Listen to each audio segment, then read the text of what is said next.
17th of September, Rabbi Levitt, Gemora. Is Hashem coming in? Okay, I'm here. And Roy, and so let's start already. Okay, so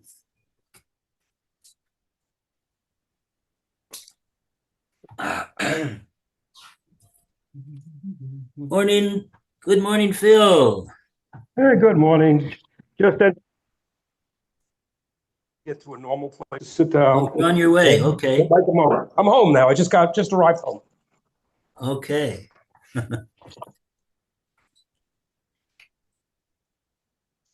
Let's see where we're holding over here.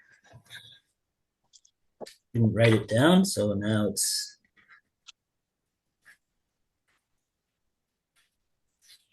always pays to write it down.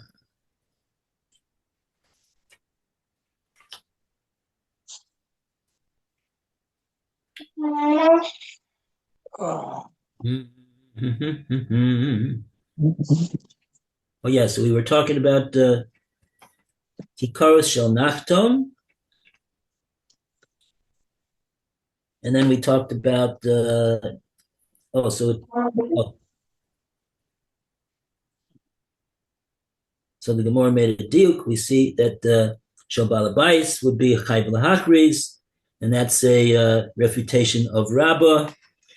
And the Gemara says, no, Rabbah will say to you, he's got a good answer, that when it comes to Kikaros, especially Kikaros, that's the prime Ochel, we have a mitzvah vein mavirin ala Ochel.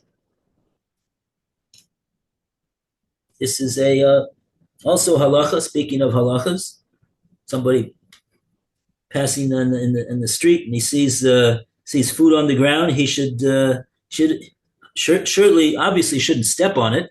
But even if he doesn't step on it, he should, the Gemara's lashon is ein mavirin.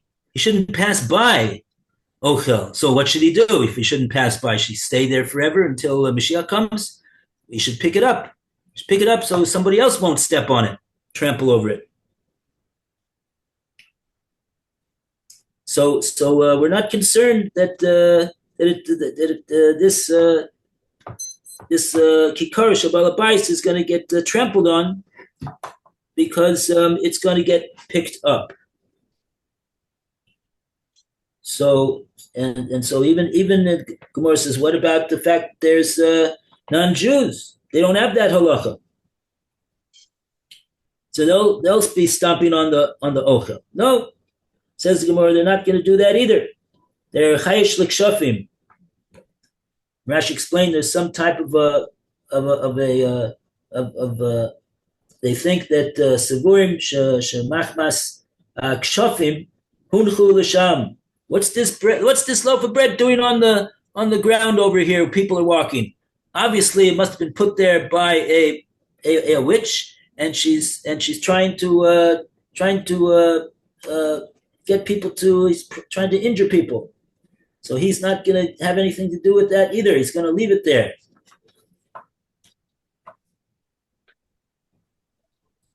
Rashi says, "Nehi nami de'ein magbiin osam." True, they're not going to pick it up, not like the Jew, but in any case, miu lo darse aleihen.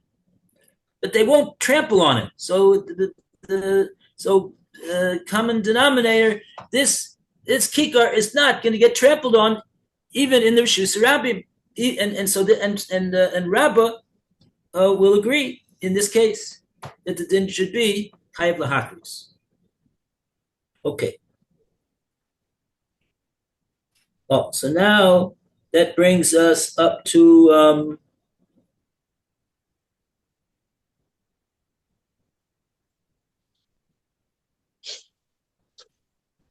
the next question the Gemara has. Beha'ika behema uklavim. What about cows walking by? What about dogs walking by?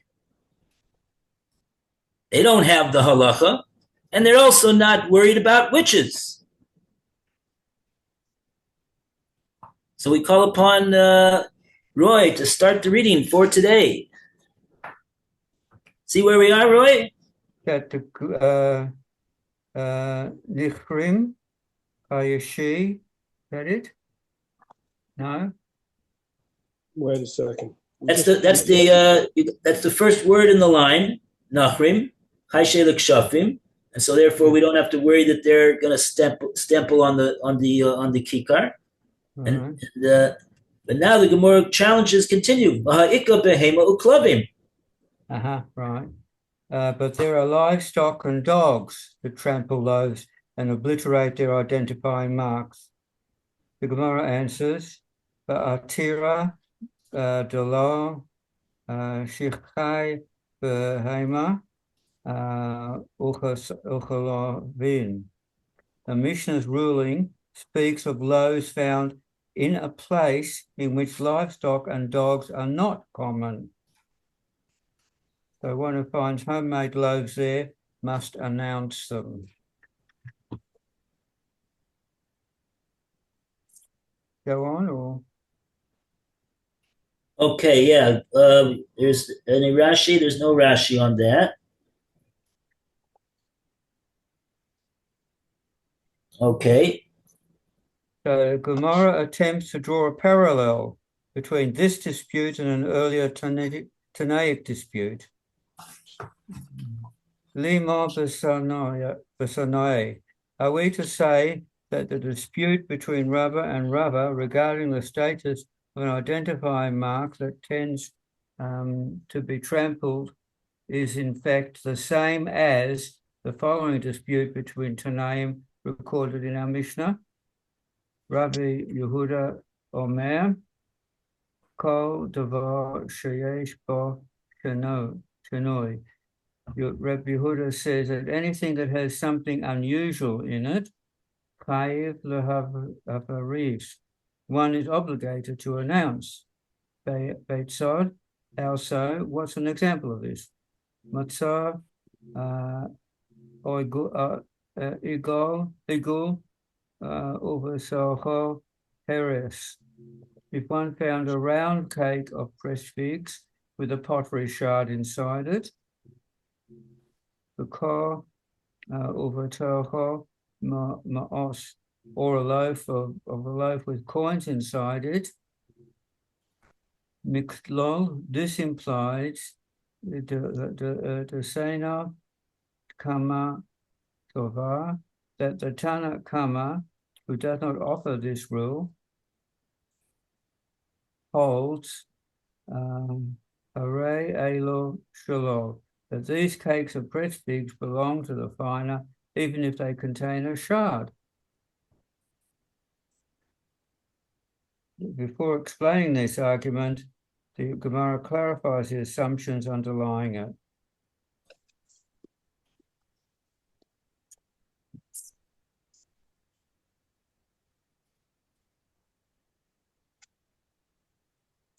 Okay, we still don't have any Rashi over here to speak of, just a short Rashi. Well, there is a Rashi here, but I just lost my place again.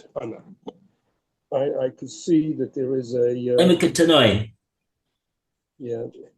that's the we did the Kshashim. Let's say it's a Tanaic dispute. Plukta, the Rava, Rabbah, the Rava. That's the argument between those two. In other words, what Rabba and Rava are arguing about, as Amoroyim says the Gemara, Lemikatanoi. Let's say, or shall we say, that what they're arguing is really been argued by the Tanoim before them, which is generally understood that the Gemara is really asking a kasha, because how could that be? They're not going to argue the same machlokes that Tanoim already argued.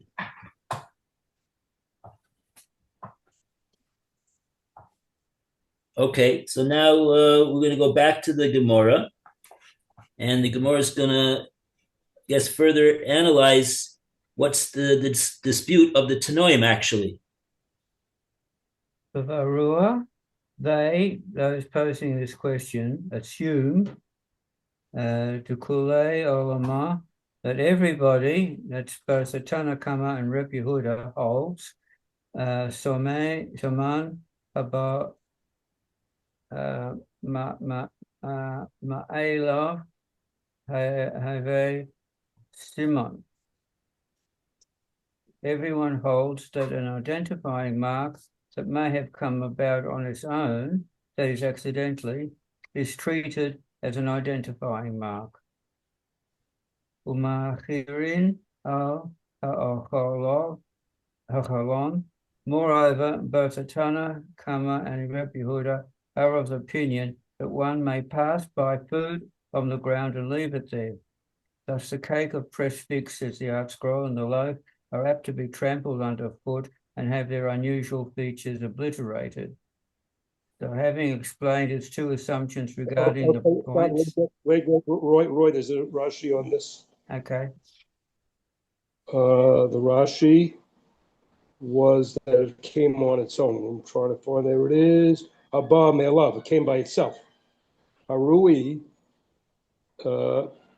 it appears Labo Me'elav, like it came up by itself. Kagon, and now here's a thing. Cheresh Pa'amim Shenofel Be'igul. That it's a cheres that's like a pottery. Yeah. Sometimes fell in the cake, in that pressed cake. We're talking about a pressed cake, and a cheres fell within it, and that is some sort of a identifying symbol that fell into it. The pottery came into it. So that does sort of give it a simon that it wouldn't have had before once the pottery fell into it. But and then it says have a simon, that it is a simon. The Amrin, we say, with shame simon, it's in the name of an identifying mark, a simon, not new, that was placed there, sham, below nafal me'elav, but it didn't fall on its own. The davar sheyesh bo simon, a thing that does have a simon, who, filu hachi, even in this here, pligi rabbanan, the rabbanan have a disagreement about that. They say hare elu shalo. It's his shalo, because it's his mishum, because the kasavri, because they hold me aviran al ochlim, that you could pass by the food. Behule simon asuid mebesh, and this is it's made in order to be trampled. Fine.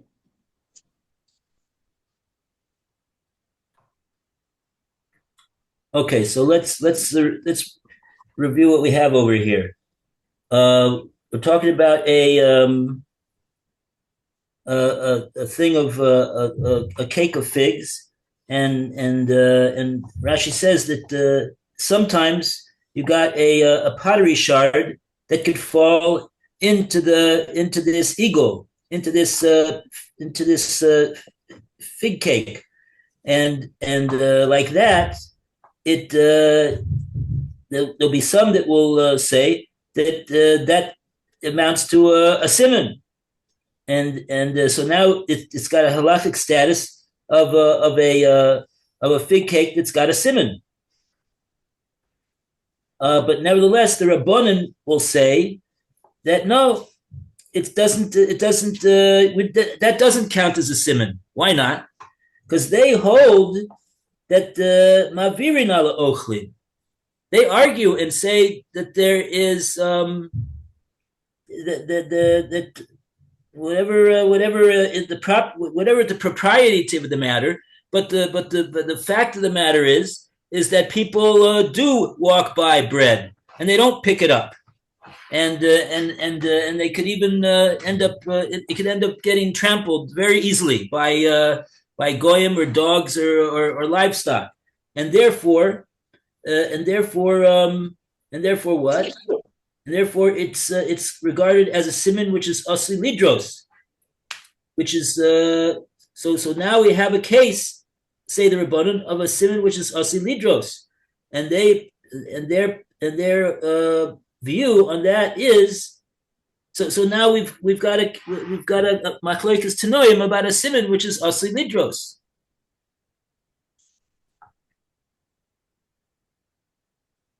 Isn't a siman a sign that has been put there to identify? In other words, it's deliberate.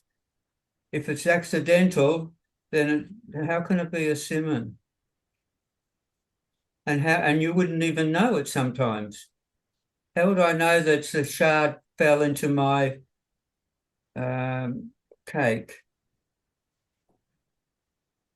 Well, if the person did know, so he says, "Oh, I've got a cake that has a siman now, so why should I give up?"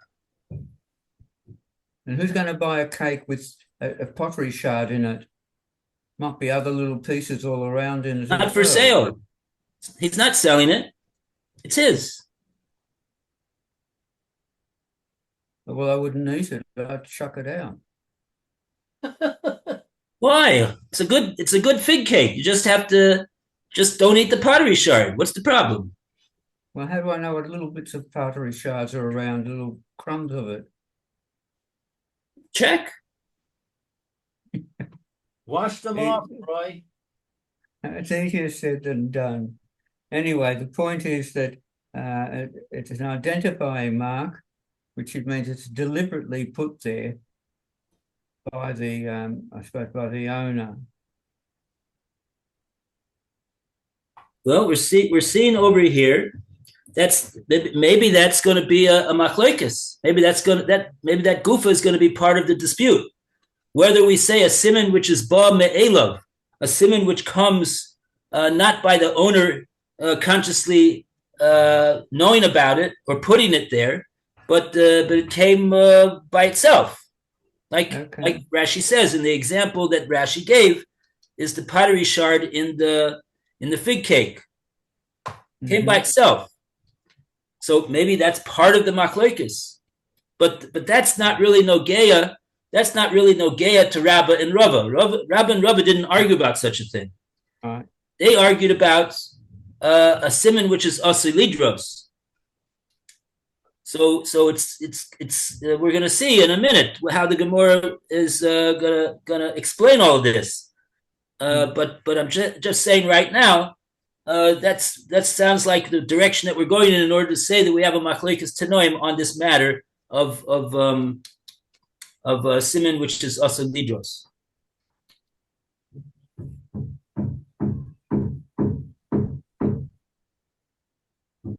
Okay, so that's Rashi Dibra Maskil Haba Me'elav. And we read also Have Siman.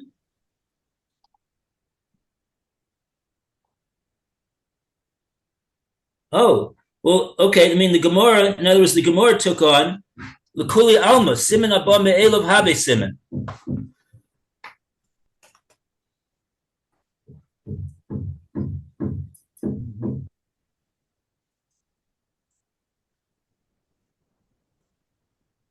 Oh, in other words, here's another way of explaining it, right? Here's another way of explaining it. It might be more palatable to you, Roy. Actually, seems to be seems to be the way that Rashi was explaining, but we didn't catch it. This is the first thing that Rashi says in Dibra Maskil Habi Siman. Rashi says, "Da amrinen l'shem siman nosnu sham v'lo nafel me'elav." Who's the amrinen? Who's the one who's saying that? Oh, this pottery shard in this fig cake, this undoubtedly must have been put there intentionally by the owner, and it didn't just happen to fall there by itself. It sounds like what Rashi is saying that the finder is gonna this is what he's going to think. So whether it actually did fall in there by itself or not, Rashi's saying it is. We know that sometimes that happens, but nevertheless, the one who finds it, can he say,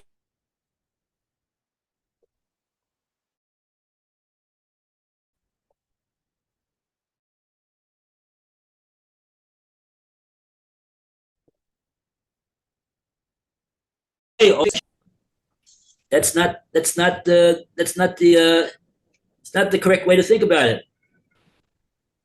So the Gemora is saying already, Kuli Alma, all the all the Tanaic opinions hold that such a simon like this has a status of a simon, because the finder he's going to invariably conclude that it was put there intentionally by the owner. Okay.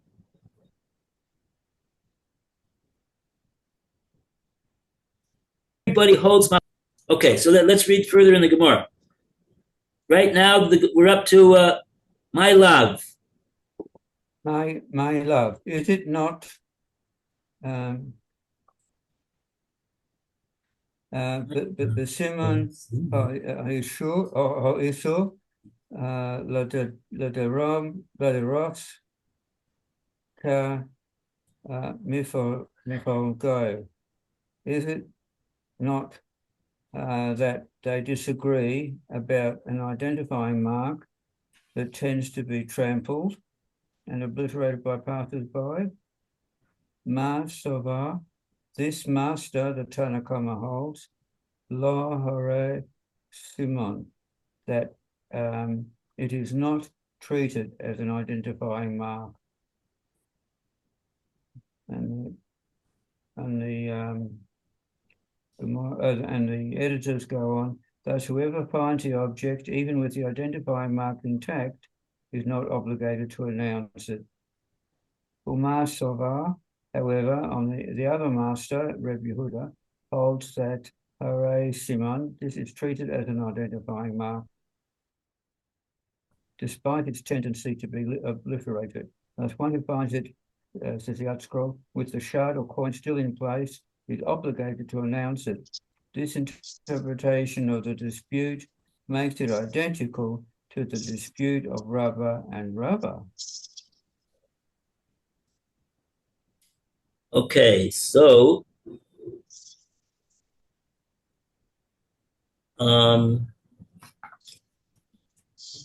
Rashi, the next Rashi,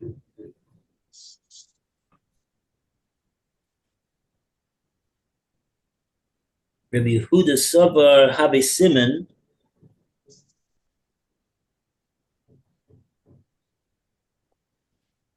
I guess Rashi's just, in other words, our Gemora just says Mar Savar, but Rashi has the actual name of the Tana.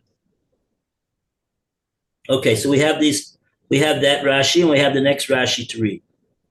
Yeah, well, he's changing it to the Rav Yehuda Savar. Probably that it's a simon. But even though it's there, a sui lidros, even though it's fitting to be trampled upon, nami habi simon, still should be a simon. You showed that we're at this point because now that we have this goals that he can pass by it. He can pass this next one as he. Nevertheless.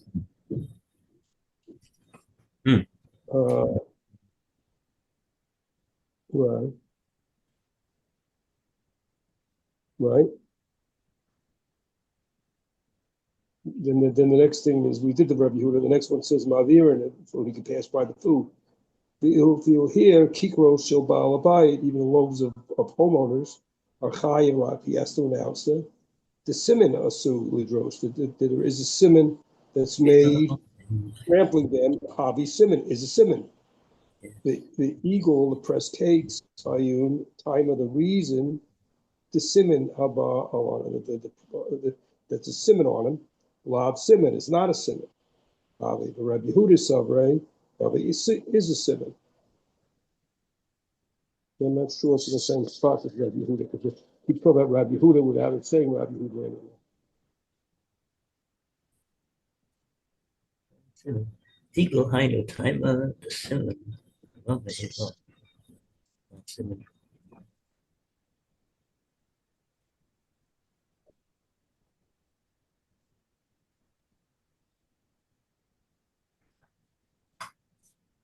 Eagle Hainu Timer, the Simon.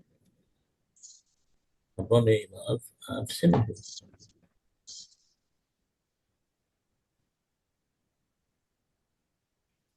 Yehuda Sarahavis.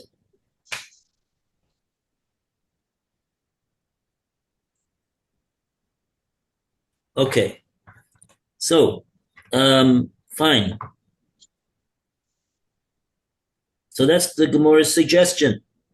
We have a machlokes over here between the Tanoim on the issue of whether a simon which is likely or tends to get trampled upon, does it still regarded as having a simon, and therefore accordingly one would have to be a machris, or do we say no, it's going to get stomped out, and you don't have to be machris.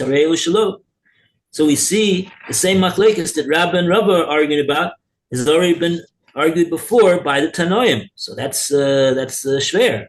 This doesn't.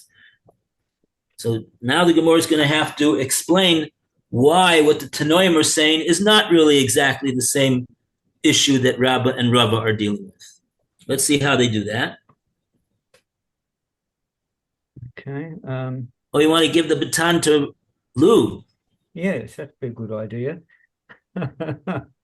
Okay, we're at Amar Rab Zvid. Yeah. Thank you. Mishmei de Rabba. Rab Zid said in the name of Rava, E salkadai tach, if you should think, Deka savar Tana Kama, that the Tana Kama holds, Siman she'asui li daresh lo have siman, that an identifying mark that tends to be trampled is not an identifying mark. Uma'a virin al ha ovalin, and that he also holds that one may pass by food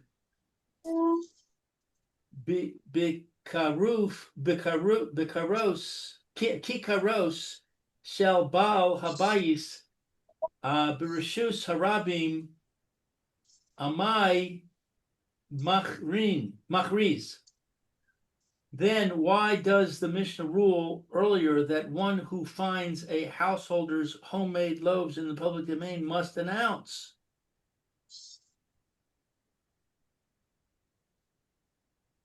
So in other words, it's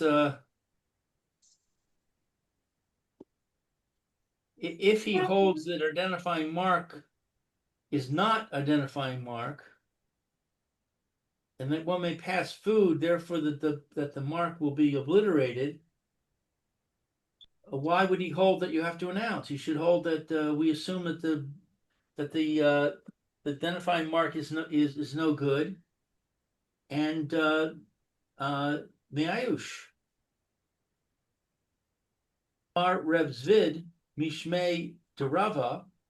Rather, Reb Zvid said in the name of Rava, the Kule Alma Savra, everyone thinks, or everyone agrees, Ha'asui Lidaras Have Simon. An identifying mark that tends to be trampled is nonetheless considered to be an identifying mark. Uma'avirin al ha'ochalin. And moreover, everyone agrees that one may pass by food. So what's the dispute? V'hacha de siman haba me'a lav ka mi plagi, miflagi. And here, in the case of the fig cake and the pottery shard, with a loaf with the coin in it, they disagree regarding the significance of an identifying mark that may have come about on its own. So here's Roy's question. The Tanakama Savar, the Tanakama thinks, Simon haba me alav lo have simon. An identifying mark that may have come about on its own is not an identifying mark. For Rabbi Yehuda Savar, but Rabbi Yehuda thinks have simon, that indeed it is a simon. And that's what they're disagreeing about. So the Gemara is trying to figure out, we know that there's a machlokas. We know there's a machlokas, but we're trying to figure out what could the machlokas, what case, with what principles involved would be a basis for a machlokas. So Rav Zvi initially said that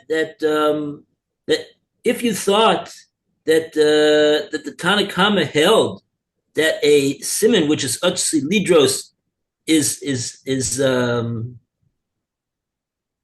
not a simon, and he furthermore held that Mavirin ala Ochlin, so simon that comes in by itself, we don't regard it as a simon. And if he also, in addition to that, holds that people don't pick up food on the ground, they may even trample on it.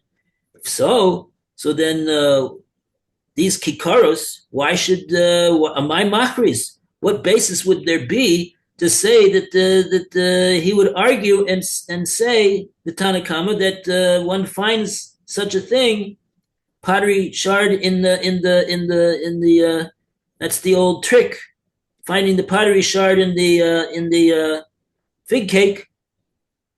So why would he hold that you have to be machris that? That doesn't make any sense. So therefore he's got to change around what the case of dispute is all about. So therefore he changes it around. He says, no, everybody really agrees. Kuliyama sabre. There's no mechlokas about this matter. Simon osalidros habe simon. So that'll be like Rabba and not like Rava. 1 second. No. That'll be like Rava, because Rav Zvi is saying in the name of Rava.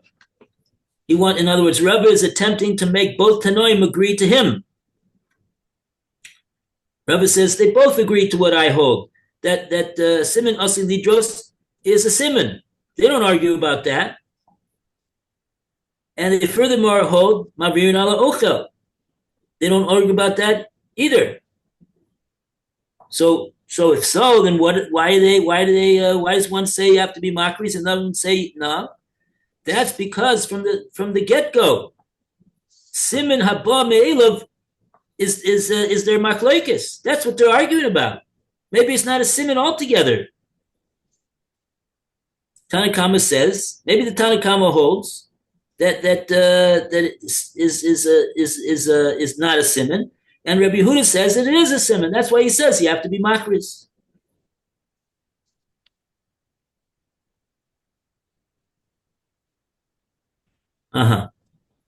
So that, okay. So in other words, that's Rabba's response.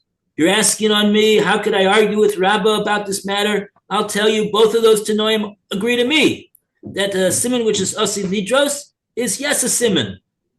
And nevertheless, they argue, because they're arguing about a simon abba me'elav. Okay. And that brings us to the end of our session today. Okay. Thank you, Rabbi. Okay. Thank you, Rabbi Levitt, and everybody else. Have a good Thank you. day. We'll see you tomorrow. Shkoyach. Bye. All the best.